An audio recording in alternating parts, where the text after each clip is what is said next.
नमस्कार. 28 फेब्रुवारी 2026 रोजी मिडल ईस्टमध्ये एक मोठी घटना घडली आणि जगभरात तणावाचे वातावरण निर्माण झाले. त्या दिवशी अमेरिका आणि इस्रायलने इराणवर मोठ्या प्रमाणावर हवाई हल्ले सुरू केले. या मोहिमेला अमेरिकेने ऑपरेशन एपिक फ्युरी असं नाव दिलं. या कारवाईत इराणमधील लष्करी ठाणी, क्षेपणास्त्र केंद्रे, अणु कार्यक्रमाशी संबंधित काही ठिकाणे आणि अनेक सरकारी इमारतींना लक्ष्य करण्यात आले. सुरुवातीला काही तासातच शेकडो हल्ले झाले आणि शहरांमध्ये मोठे स्फोट झाले. या हल्ल्यांमध्ये इराणचे सर्वोच्च नेते आयातुल्ला अली खामेनेई यांच्यासह अनेक वरिष्ठ अधिकारी मारले गेल्याचंही सांगितलं जातं. या घटनेमुळे संपूर्ण प्रदेशात तणावाची परिस्थिती निर्माण झाली असून एका मोठ्या युद्धाची सुरुवात झाली. या हल्ल्यांनंतर इराणनेही शांत बसण्याऐवजी जोरदार प्रत्युत्तर देण्याचा निर्णय घेतला. इराणने अमेरिकेच्या मित्र देशांवर आणि अमेरिकन सैन्यांच्या तळांवर मिसाईल आणि ड्रोन हल्ले सुरू केले. Kuwait, Bahrain, Qatar, Jordan, Saudi Arabia आणि संयुक्त अरब अमिराती या देशांमधील अनेक ठिकाणी मिसाईल आणि ड्रोन हल्ले झाले. काही ठिकाणी अमेरिकन सैन्याचे तळ लक्ष्य करण्यात आले. उदाहरणार्थ बहरेनमध्ये अमेरिकेच्या 5व्या नौदलाच्या मुख्यालयावर मिसाईल हल्ला झाल्याचं सांगितलं जातं. तर सौदी अरेबियातील तेल शुद्धीकरण प्रकल्पांवर आणि काही सरकारी ठिकाणांवर ड्रोन हल्ले करण्यात आले. या हल्ल्यांमुळे अनेक ठिकाणी नुकसान झाले आणि काही ठिकाणी लोक जखमीही झाले. या युद्धात मोठ्या प्रमाणावर बॉम्ब, ड्रोन आणि मिसाईल वापरले गेले आहेत. तज्ज्ञांच्या मते आतापर्यंत दोन्ही बाजूंनी हजारो क्षेपणास्त्र आणि ड्रोन वापरले गेले असतील. अमेरिकेच्या आणि इस्रायलच्या हवाई दलाने इराणमधील जवळपास 200 पेक्षा जास्त लष्करी लक्ष्यांवर हल्ले केले आहेत. या हल्ल्यांमुळे इराणच्या अनेक लष्करी ठिकाणांचे मोठे नुकसान झाले असून राजधानी तेहरानसह अनेक शहरांमध्ये स्फोटांचे आवाज ऐकू येत आहेत. काही ठिकाणी तेल साठे, लष्करी तळ आणि मिसाईल साठवणूक केंद्रे नष्ट झाल्याचंही सांगितलं जात आहे. या युद्धात सर्वाधिक नुकसान इराणचं झालं असल्याचं सांगितलं जात आहे.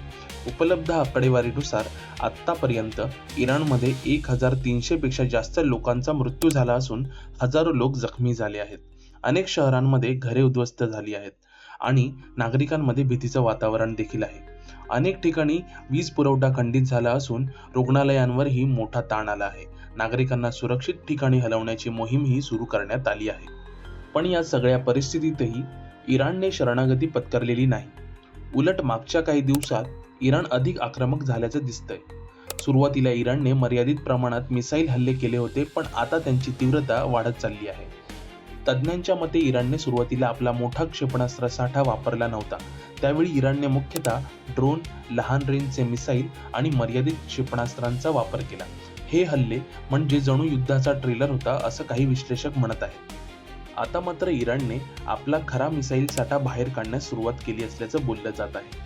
इराणकडे शेकडो बॅलिस्टिक मिसाईल्स, क्रूज मिसाईल्स आणि लांब पल्ल्याचे क्षेपणास्त्र असल्याचं अनेक वर्षांपासून सांगितलं जात होतं. या मिसाईलची रेंज हजारो किलोमीटरपर्यंत असल्याचा दावा केला जातो. त्यामुळे इराण केवळ इस्रायलच नाही तर संपूर्ण मिडल ईस्टमधील अमेरिकन तळांना लक्ष्य करू शकतो. यामुळे अमेरिका आणि इस्रायलसाठी ही परिस्थिती अधिक गंभीर बनत चालली आहे. इराणने वापरलेले ड्रोन आणि मिसाईल यांची संख्या देखील खूप मोठी आहे. काही देशांच्या माहितीनुसार फक्त संयुक्त अरब इमिरातीवरच शेकडो ड्रोन आणि जवळपास 200 मिसाईल्स डागण्यात आले. या हल्ल्यांपैकी अनेक क्षेपणास्त्र हवाई संरक्षण प्रणालीने अडवले असले तरी काही ठिकाणी नुकसान झाले. या सततच्या हल्ल्यांमुळे मिडल ईस्टमधील अनेक देश सतर्क झाले आहेत. काही देशांनी आपली हवाई सुरक्षा प्रणाली अधिक मजबूत केली आहे. या युद्धाचा परिणाम केवळ मिडल ईस्ट पुरता मर्यादित राहिलेला नाही, जगभरातील बाजारपेठांवरही त्याचा परिणाम दिसू लागलाय. विशेषतः तेलाच्या किमतीत चढ उतार सुरू झाले आहेत, कारण मिडल ईस्ट हा जगातील सर्वात मोठा तेल उत्पादक प्रदेश आहे. जर हे युद्ध अधिक वाढलं आणि तेल वाहतुकीच्या मार्गावर परिणाम झाला तर जागतिक अर्थव्यवस्थेला मोठा धक्का बसू शकतो. त्यामुळे अनेक देश या युद्धाकडे चिंतेने पाहत आहेत.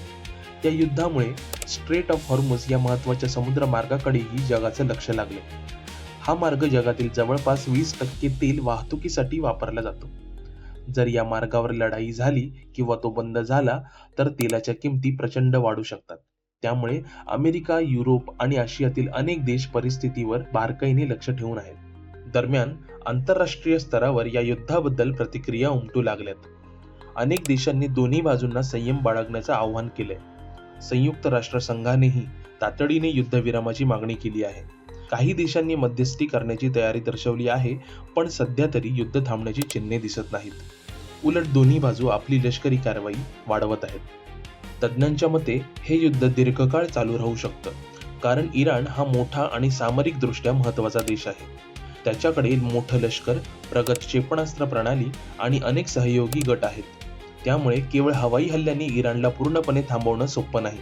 दुसरीकडे अमेरिका आणि इस्रायल यांच्याकडे अत्याधुनिक तंत्रज्ञान आणि प्रबळ लष्करी ताकद आहे.